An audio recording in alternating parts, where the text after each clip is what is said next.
पहली न्यूज़ है 1 year extension for commission stating SC tag for all Dalit converts.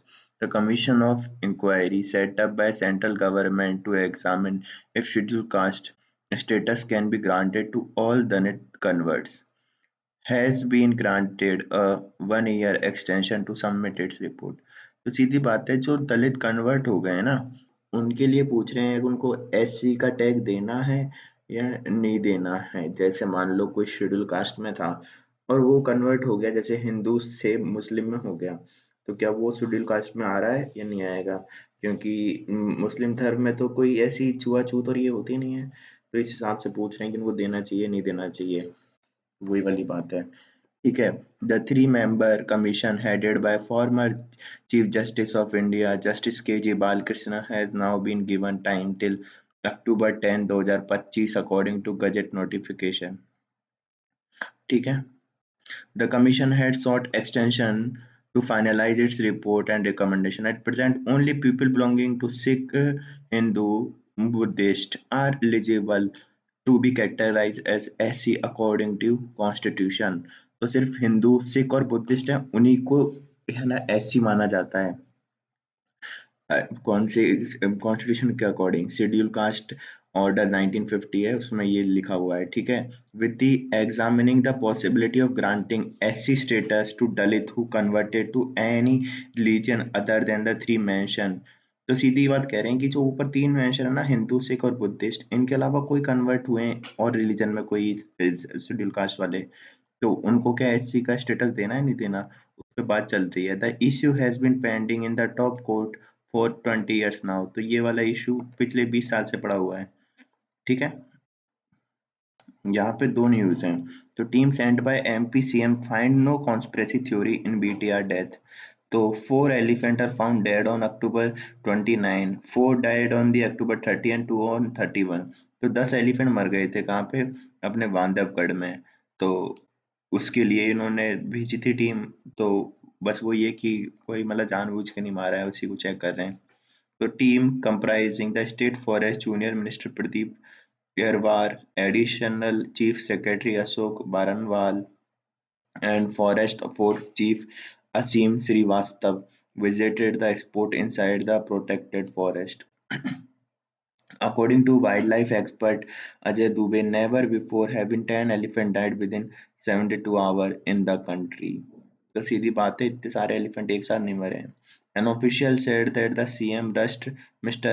Ahirwar and 2 top bureaucrats to the reserve and asked them to submit report on elephant death. तो सीधी बात है, इस साल elephant बहुत news में है ना, तो अपन को याद रखना है। The quoting the quoting the CM at the meeting, official said Mr. Yadav stated that he had never heard elephant dying after eating kodo millets। तो कोडो मिलेट्स खा रहे थे ये। ठीक है। The CM was unhappy over the failure to scientifically ascertain the cause of death even after 3 days। तो CM दुखी है कि भाई तुम 3 दिन से भी साइंटिफिकली बता नहीं पा रहे हो कि कैसे मरे हैं वो। तो बस यही है। फिर एक है supreme courts new guideline aims to eliminate child marriage in Rajasthan in 6 years। The Supreme Court's recent guideline for the complete elimination of child marriage with an emphasis on holding local panchayat, school authority and child protection officer accountable has come as sought in arms of civil society group working for cause in Rajasthan. According to National Family Health Survey 5, 25.4 women aged between 20 and 24 in the state were married before the age of 18। तो जो 25.4% महिलाएं हैं जो 20 साल या 24 साल की होती हैं, उनकी शादी पहले ही हो चुकी है 18 साल से पहले, अकॉर्डिंग टू ये देख लीजिए। ठीक है। तो अपन को इसी के लिए उसने कमेटी बनी है। फिर आगे चलें तो यहाँ पे क्या है, beside the Rajasthan High Court had in May this year observed the judgment that duty was cast on the village sarpanch under the Rajasthan Panchayati Raj Rules 1996 to retain child marriage। तो सरपंच की duty है ना, कि इनको पकड़ना child marriage को, अगर कोई चाइल्ड मैरिज होती है तो उसकी गलती होगी। तो ये मई में हुआ था। एक न्यूज़ है कि from Nagarjuna to Srisailam 7 hours cruise covering 120, तो Telangana tourism department launch a cruise ship service from Nagarjuna to Srisailam on Saturday. तो तेलंगाना ने करी है स्टार्ट, ठीक है। फिर एक न्यूज़ है, ये India committed to Sendai framework for risk reduction, ठीक है। तो India is committed to Sendai framework for the disaster risk reduction, Prime Minister Modi's Principal Secretary P.K. Mishra said on Friday, while calling for the increased international collaboration on technology transfer, knowledge sharing, and sustainable development to enhance the disaster resilience. Mr. Mishra made these remarks at the G20 Disaster Risk Reduction Group Ministerial Meeting at the Brazil, ठीक है।